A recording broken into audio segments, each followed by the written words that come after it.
Know the difference with Annex Wealth Management? Here's the good news. The day you retire is not the finish line. The even better news, retirement stretches on for many years after every day becomes a Saturday. But the adjustment to retirement can sometimes be a bit of a challenge because you're going full speed and then, in theory, you're off the clock. We were curious about that. A couple of weeks ago, there was a poll in Axiom about the adjustment from working to not working.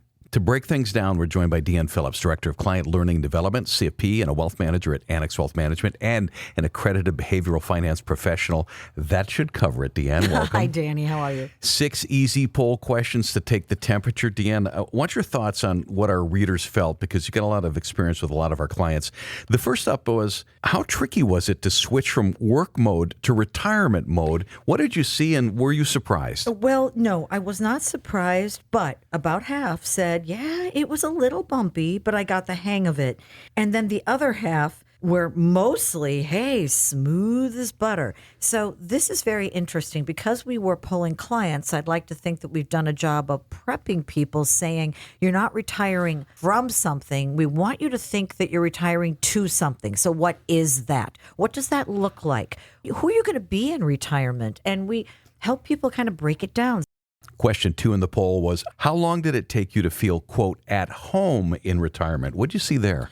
Again, about half of the people said, well, it took a few months and they had to dust off some hobbies first, some things that really make their soul sing that they'd put to the sideline while they were working. And, you know, a lot of people behaviorally, when they're accelerating into the end of their work career, they tend to put their head to the grindstone, their hands at it, and say, what can I do to really cross this finish line with as much energy as possible?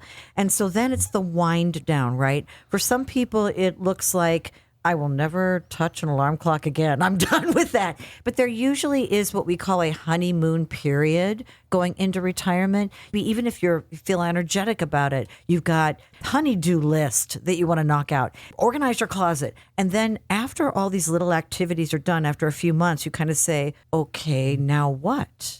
Third question in the poll, any retirement regrets you'd confess over coffee? I like the results of this. I do too, because a little over 40% said, nope, living my best life. But there were a handful, almost a third said, gee, I wish I'd planned more fun stuff sooner. And about a quarter of our audience said they regretted not retiring earlier. What were they waiting for, right?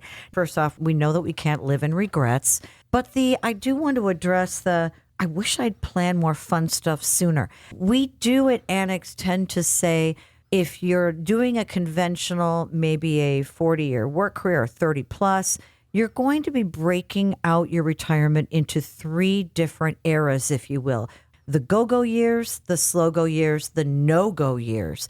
But there are expenses and behaviors and focuses on each of those eras. The go-go years tend to be when those hobbies become prevalent. We travel more. It's about really getting out and doing, and there's a spend associated with that. The slow-go years are when maybe we're focusing on multi-generations of family. We're settling in a little bit more. This could be the decade of our 80s, let's say, and we're spending a little bit less, but then toward the end of our 80s into our 90s, into the no-go years, we call it the rocking chair years, right, if you will, there tends to be a bit more of a spend on healthcare, a bit more of a focus on how we take care of ourselves throughout all these decades also. So yeah, I think understanding your go-go years and not just the spend, but what you want and really going for it can be stress tested in a financial plan and should be. With Deanne Phillips at Annex Wealth Management discussing the results of a recent poll where we asked our readers about transitioning into retirement. Question 4, what surprised you most about retirement life? Yes, this was very split. People said they enjoyed doing absolutely nothing. And I think maybe it's not about the doing nothing. Maybe it's the expectations, right?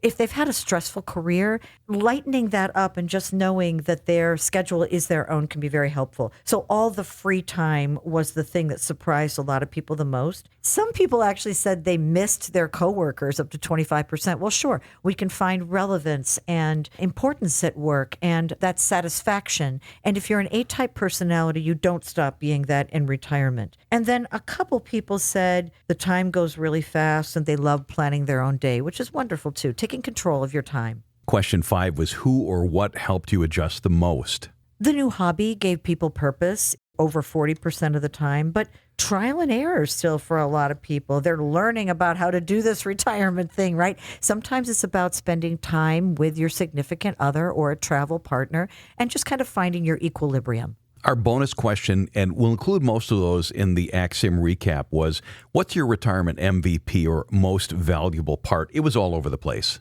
My husband has this T-shirt that I got him when he retired, and it said, "Oh, naps, how I've missed you," right? Napping was one of the number one things that people said, and grandkids, time with family, to really not miss the years of them growing up. Folks, can we help get you there? Bet we can. Head to our website, annexwealth.com. Click that Get Started button. Deanne Phillips, Director of Client Learning Development, CFP and a Wealth Manager at Annex Wealth Management. Thank you. Thanks for having me.